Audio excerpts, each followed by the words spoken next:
It is one of the hallmarks of American democracy. On Inauguration Day, the departing president hands the keys to power over to his successor. The transition from one administration to another sounds simple, but as President Obama learned in 2009, it involved a terror threat. Today, a new book is hitting store shelves discussing the transfer of power called Before the Oath. And joining us now is author Martha Joynt Kumar. It is great to have you here. Good morning, Larry. Good to see. Yeah, nice to meet you as well. This is just fascinating, and I'm just now getting about halfway through it. I really want to know, for those who may not know about what happens, what does take place during a transfer of power. There's no congressional blueprint that says do A, B, C, and D. No, and there's no executive branch one either. You simply have to move from campaigning to governing, and that's an entirely different speed. You have to get your legislative initiatives keyed up, your appointments. But one of the first things you have to do is set up your White House staff, because that's your decision-making system. So you want to make sure what kinds of information you're going to need to have in order to make important decisions, such as who your cabinet members are going to be. So people often think that cabinet comes first, but White House staff comes first. Okay, and I remember the news conference Obama gave. I think it was maybe 2 days after the election, after he'd met with the national security team, and he looked like a ghost. It was like that private, high-level security meeting where, okay, you wanted the job, here are all the things you're inheriting. It was almost like an unspoken oh my of all the things happening in the world that you did that we don't know about. That's right. You do get some national security briefings during the campaign as a candidate once you have your party's nomination.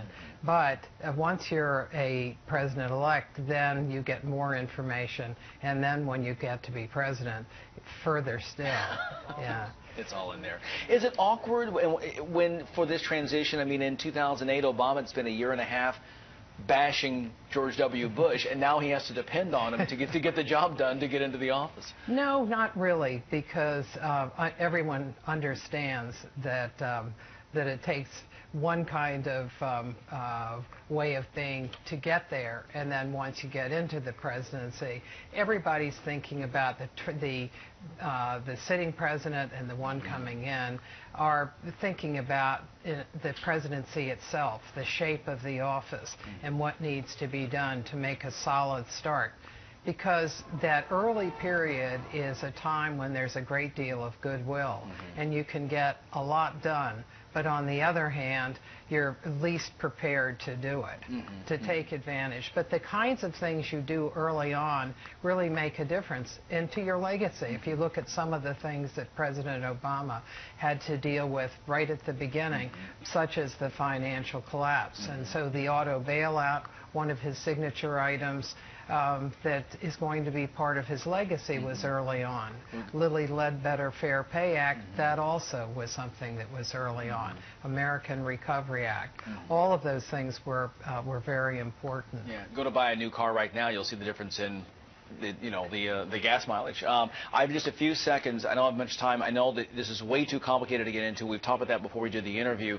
Can you as quickly or as succinctly as possible, I guess I should say, about the terror threat, and then, because obviously it's in the book, we can't give it away, we want to read the book, but tell me about what was different in terms of the terror threats. Well, it is a fragile time when you're changing power, and it was a threat on the inauguration that it would have taken place at the time of the inauguration, but fortunately it just vanished.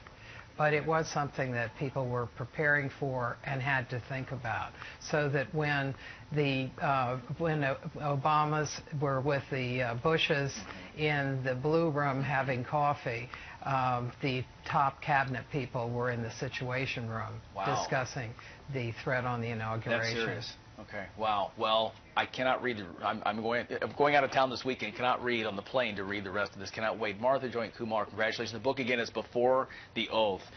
It is a fantastic read. Job well done. Thank you very much, Larry. Congratulations. I enjoyed it. Yeah. Well, I can tell. There's a great passion in this. It's exciting. So thank you so much. Look forward to talking to you again. Yeah.